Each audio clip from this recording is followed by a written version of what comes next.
Shalom, muita paz, muita misericórdia, muita bondade, muita benignidade de Adonai na tua vida, na nossa vida, nós todos precisamos. E que Ele nos desperte para um amor cada vez maior pela Torá, pelo Tanakh, pela Brit Hadashah, pela sua palavra, né? Palavra de Deus. E dando continuidade ao que nós começamos no vídeo anterior sobre Bereshit, eu quero dessa vez dar um enfoque no que nós estamos estudando, sempre obviamente no hebraico, para nos conduzir à pessoa do Mashiach, do Messias. O que tem a ver Bereshit com o Messias? Essa é a minha grande missão, é mostrar para você que existe toda uma base, como se fosse um alicerce, né, um fundamento para a vinda do Mashiach. E há uma relação entre a criação e o próprio Mashiach, o próprio Messias, né? Então a gente vai vamos navegar, vamos dizer assim, por Bereshit nesse primeiro momento, e depois nós vamos ver outros textos das Escrituras para a gente ver as correlações, né? Então nós vimos no primeiro vídeo, nós falamos sobre o dia 1, né? Que não é dia 1º, então vamos fazer essa correção, né? Não é o primeiro dia, é o dia 1. Por que dia 1? Por que o hebraico chamou de dia 1? Porque Errad, 1, ele implica que é um dia todo especial, ou seja, todo o universo foi criado no dia 1. Aí a partir, sim, daquilo que é chamado dos números ordinais, segundo dia, terceiro dia, quarto dia, quinto dia, sexto dia, nós vamos ter o desenvolvimento, nós vamos ter a organização, o arranjo, o posicionamento, o desenvolvimento do que já foi criado, tá? Então é muito importante que eu tenha isso em mente no meu coração, o que a Torá está nos dizendo de verdade, tá? Então a gente teve lá, nós vimos que criou os céus e a terra, né, nos primeiros versículos. Por quê? Ele está nos dando a informação de que Deus, Elohim, criou todo o universo, né? Então assim, criou os céus e a terra, né? Et Shamayim ve'et Eretz. Qual é a ideia? É de que a terra está incluída em todo o universo, mas ele vai dar um enfoque especial para a terra, porque a terra vai ser o lugar onde a Shekhinah, ou seja, a manifestação de Adonai, vai ser visível, literalmente visível, né? Vamos dizer assim, né? Porque todo o universo espelha essa glória de Adonai, mas onde vai ser o repouso de Adonai, onde vai ser a residência, entre aspas, de Adonai. Então ele vai dar um enfoque todo especial para a terra, né? E a gente vai ver isso que lá no livro de Revelações, né, em Apocalipse, nós vemos de novo a própria ideia da terra, né? Lá diz assim, uma nova terra, mas não é uma nova no sentido de algo criado do nada. A palavra nova ali, né, seria a ideia de renovado, uma terra renovada, né?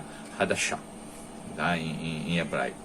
E aí nós vamos ver agora que existe, bom, nós vimos, né, antes, recapitulando, criou os céus e a terra, criou a luz e as trevas. Nós vimos que as trevas são Rocher, em hebraico, significa uma escuridão palpável, né? O que a gente poderia chamar de matéria escura, como os cientistas hoje identificam, né?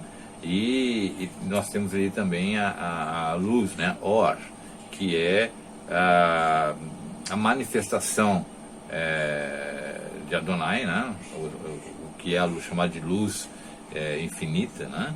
E o eterno, né? Em Sof, na Kabbalah judaica.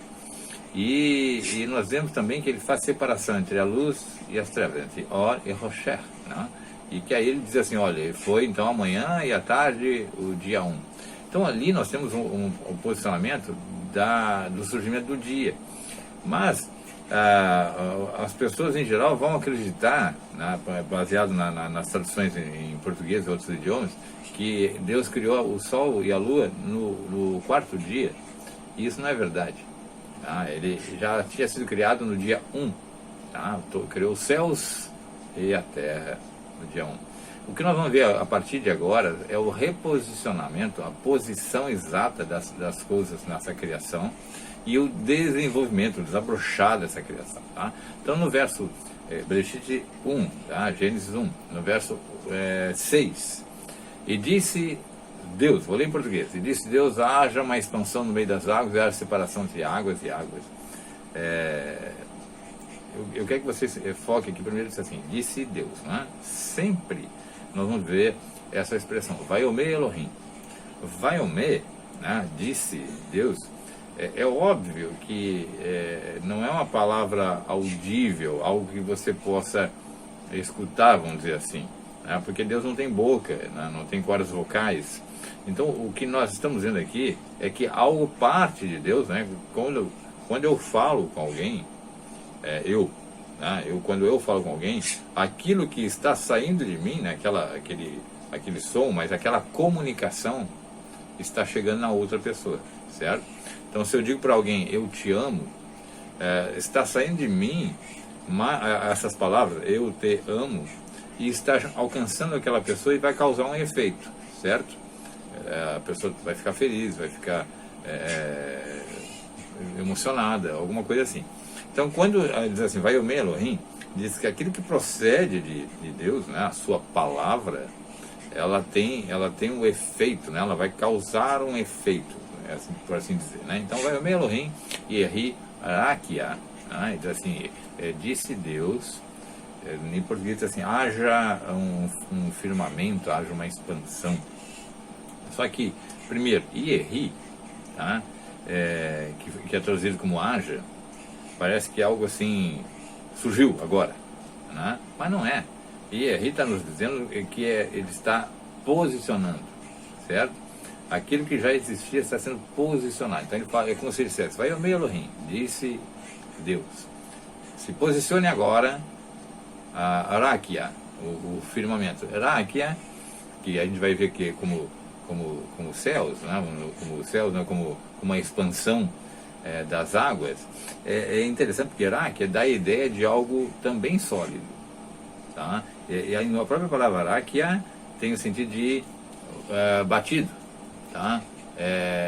Algo que foi como se fosse um metal mesmo, né? Batido, e ele vai se expandindo, vai batendo naquele metal e ele vai se expandindo, vai batendo e ele vai se expandindo, tá? Então esse Rakia, ela nos conduz à ideia de que é algo material, sólido, que está se expandindo.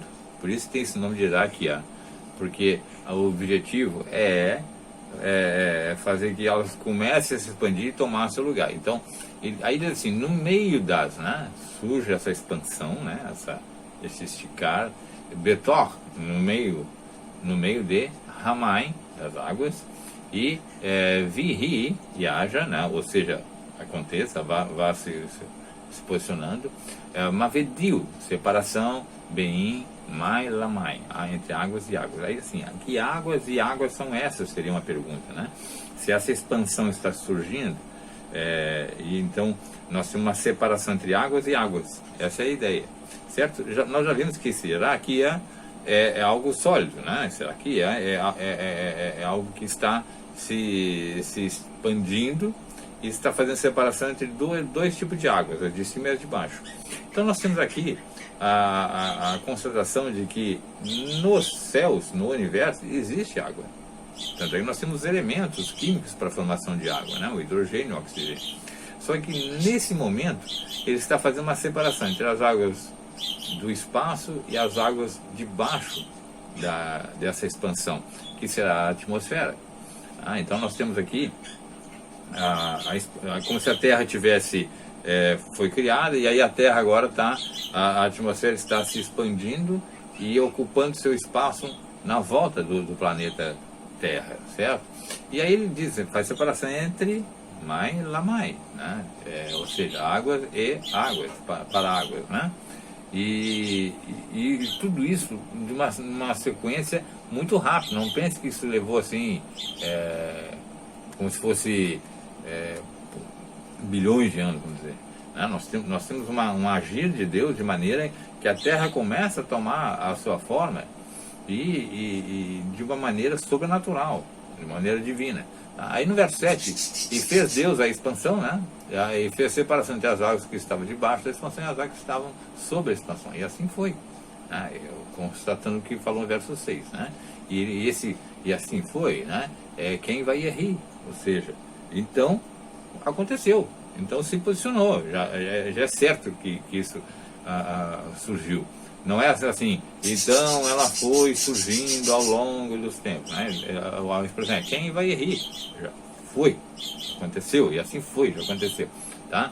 E isso é muito importante que tenha em mente, tá? Verso 8, e chamou Deus a expansão céus, e foi à tarde, amanhã, o dia segundo. Agora é um número ordinal, agora começa uma contagem, porque tudo foi criado, e agora são etapas dessa criação. Isso é muito interessante, tá? Então, nesse do segundo dia, né, nós vamos ter essa expansão, né? Os céus, né? A atmosfera, os céus tomando a sua forma, né? Específica. E é bom lembrar que o universo inteiro, isso já foi constatado agora, se não me engano, em 2019, a constatação científica, né? De que antes era uma teoria e depois foi constatado. O universo inteiro, ele é finito e ele é como se fosse uma esfera achatada, né? Ele tem bordas, ou seja, ele tem fronteiras, né? É algo que antigamente se achava que o universo era infinito. Não, ele é finito, ele tem um formato, e tudo que nós conhecemos do universo está dentro desse algo, né? Que nós rotulamos de universo, certo? Na Kabbalah judaica nós entendemos que tudo que está na volta, obviamente, é Deus, né? Que faz aparecer nele, em Deus, o universo. Ou seja, Deus não está no universo, mas o universo está em Deus. Essa é a ideia. Aquela ideia de que Deus está nas coisas é errada. As coisas estão em Deus. Essa é a ideia. Tudo é Deus, e aí nós temos a materialização de algo muito finito, né? Para os nossos olhos imenso, mas considerando o Ein Sof, né? Aquele que não tem fim, Deus é algo pequeno, né? Infinitamente pequeno perto do infinitamente grande, né, que é Deus, né?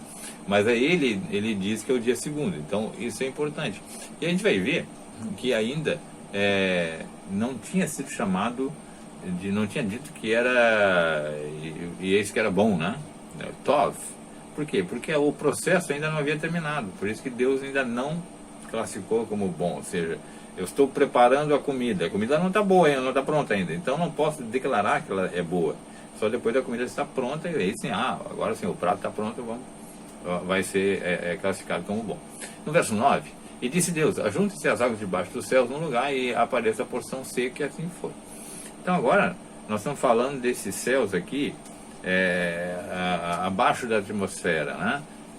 Ajunte as águas debaixo dos céus num lugar e apareça a porção seca, e assim foi. Né? Notem que, de novo, assim foi. Tá? Ou seja, aconteceu. Tá? E ele diz o que? Vai ao meio Elohim, disse Deus, ou seja, procedeu de Deus o decreto, a ordem, para que assim fosse, né? E aquilo se tornou sobrenaturalmente ocorrido, né? E Ramai, né?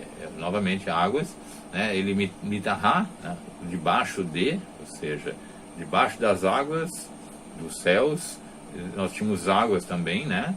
E aí diz assim, Mitaham Mahashamai, debaixo dos céus, El Makom Errad, um lugar, né? Um lugar, em um lugar, então a gente pode fazer a preposição num lugar, certo? Vetanae, Raibachá, Vaeri Ken, né? Ou seja, e apareça, né? Surja, fique visível, certo? Raibachá, a porção seca, e aí quem vai rir, assim foi. Então, qual é a ideia? Ele está agora, lembra que eu falei do Lua Elohim, que é traduzido como Espírito de Deus, mas a ideia de que, claro que é de Deus, né? Algo que partiu de Deus, essa força de Deus, esse vento de Deus começa a fazer que as águas se posicionem, né? Por isso Vetare, se posicionem, e aí começa a aparecer a porção seca. Tá? A porção seca que vai ser chamada também de terra, né? A terra na terra, não? Ou seja, o planeta Terra, mas a porção seca também é chamada de terra. E é interessante que precisou de uma ação divina para que essas águas se reposicionassem. Tá? E quando eu tenho a expressão Shamayim, traduzido como céus, é interessante que a gente perceba assim, você deve ter ouvido, olha só o som, né? Céus, Shamayim, água, Maim. Tem a mesma palavra, não tem? Shamayim contém a palavra Maim. Shamayim que é céus, Maim que é água. Por quê? Shamayim, o que nós chamamos de céus, é aquilo que contém a água. Contém água. Mas e a outra palavra? Você poderia me perguntar, e a outra partezinha da palavra Shamayim, né? Esse Shamayim, ele pode derivar de alguns radicais hebraicos que significa aqui água. Ou Esh, Shamayim. Esh, Mai. Fogo, água. Porque a parte também Rosher, que é a parte escura, que é traduzido como trevas, que eu falei que é uma parte escura sólida, né, vamos dizer assim, né, que é material, não é simplesmente a ausência de luz, mas é uma parte material, a matéria escura. Ela também é conhecida como o fogo universal, fogo espacial, fogo alguma coisa assim. Como é que eu poderia explicar? As estrelas têm fogo, né, vamos dizer assim, né? O mesmo quando a gente não olha para a parte escura, ela é formada desse elemento essencial, o fogo essencial, vamos dizer assim, né? Porque na criação nós temos o vento, o fogo, a água e a terra. São os elementos que são usados no processo da criação. E o fogo, ele está também na Rocher, na parte escura, tá? Que é o fogo essencial. É o fogo que eu não consigo ver.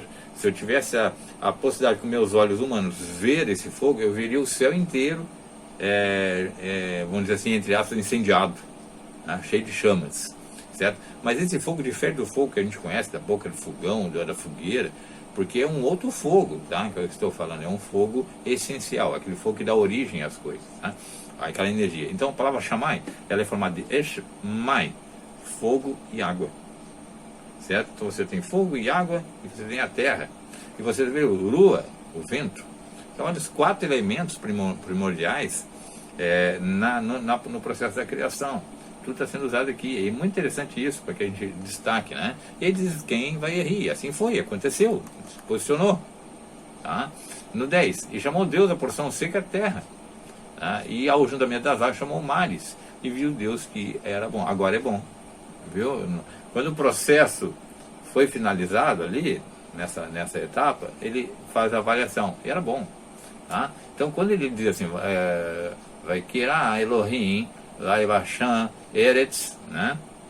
Ele assim, e chamou, vai querer, chamou, né?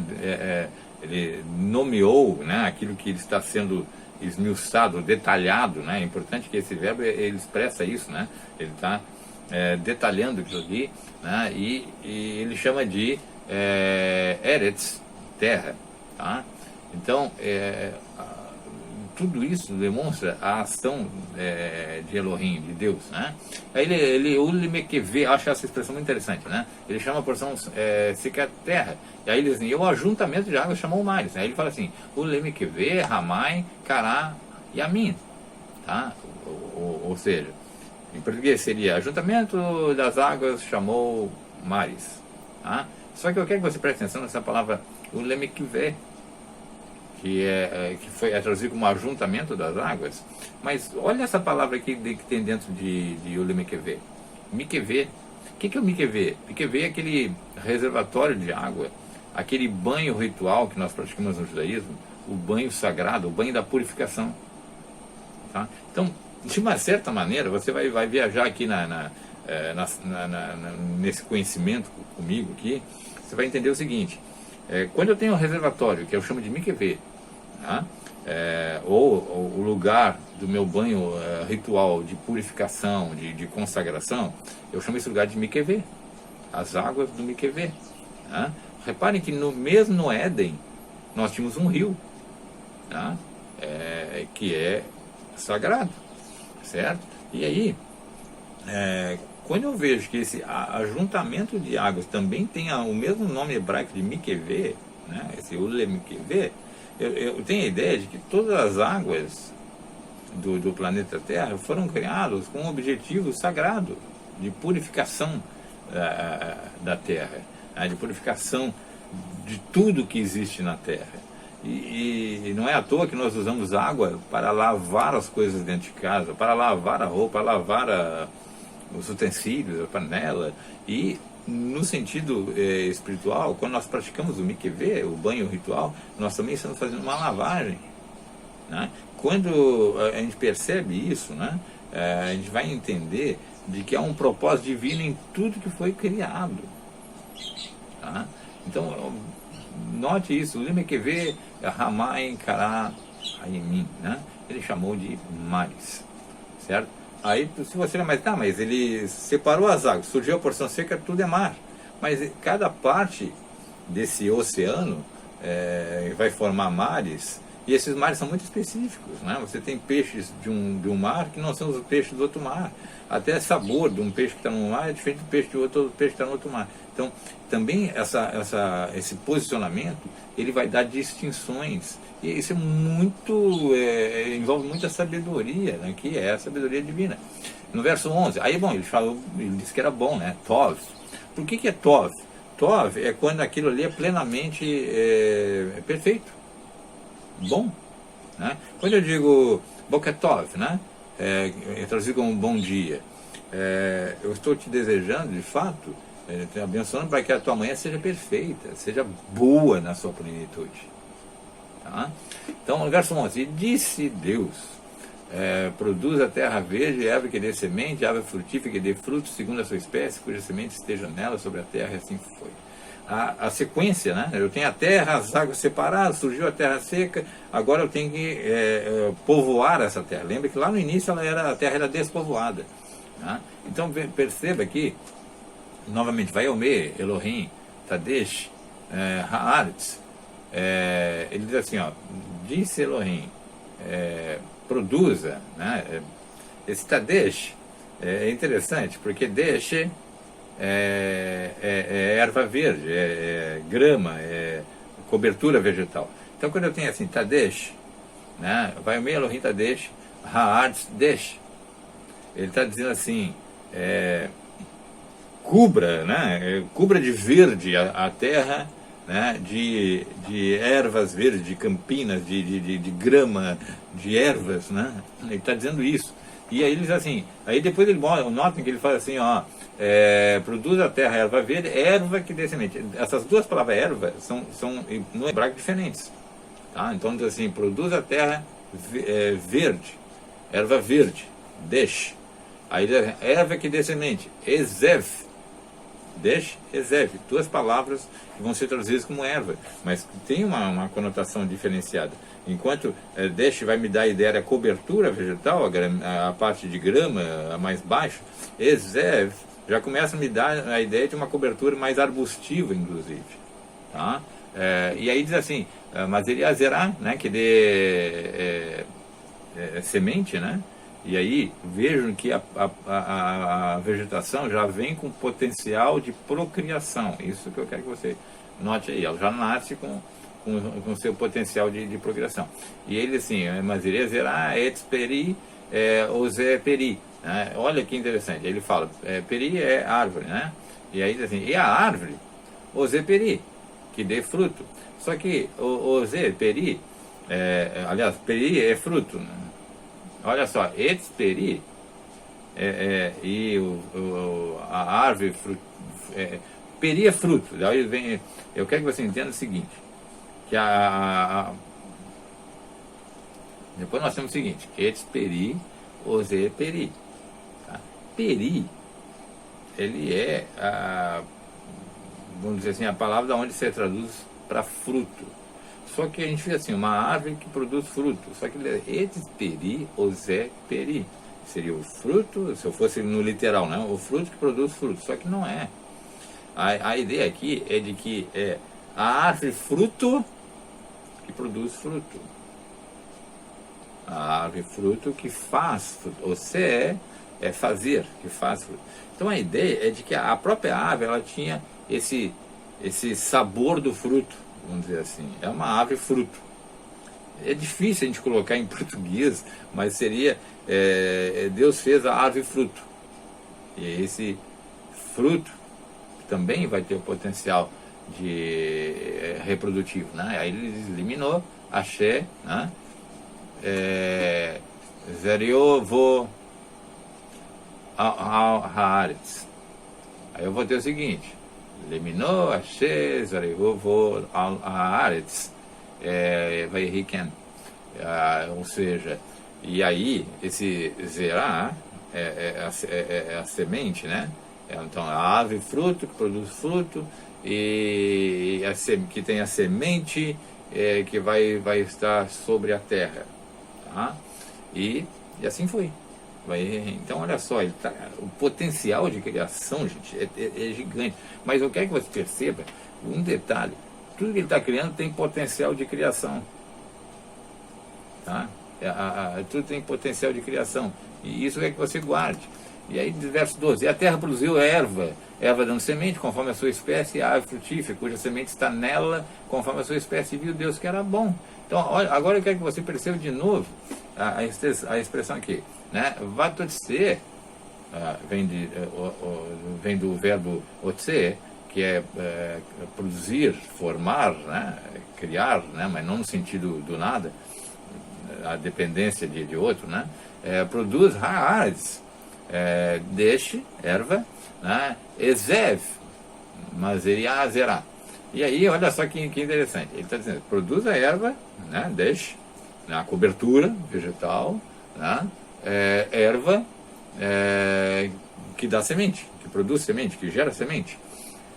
E aí nós temos o potencial novamente reprodutivo, tá? E ele diz assim: leminehu, né?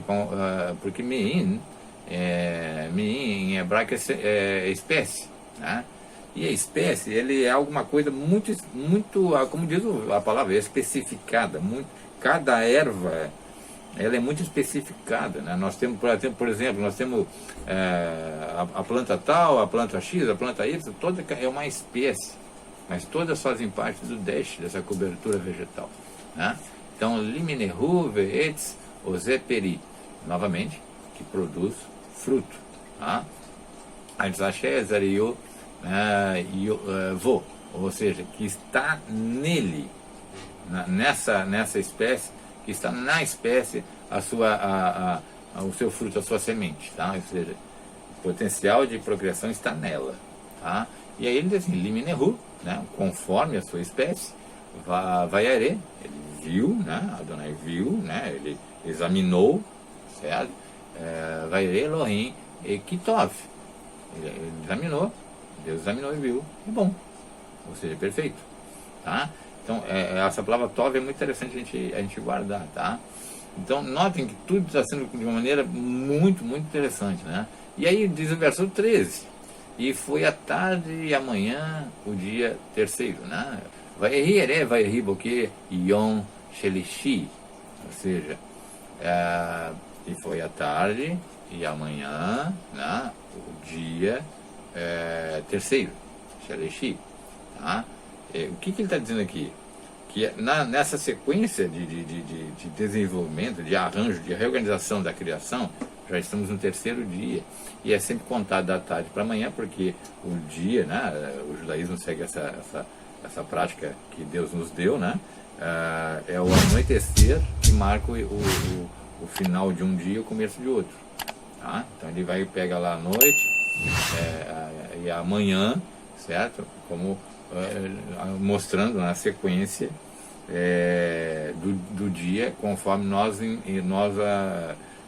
nós recebemos de Deus e nós seguimos, né?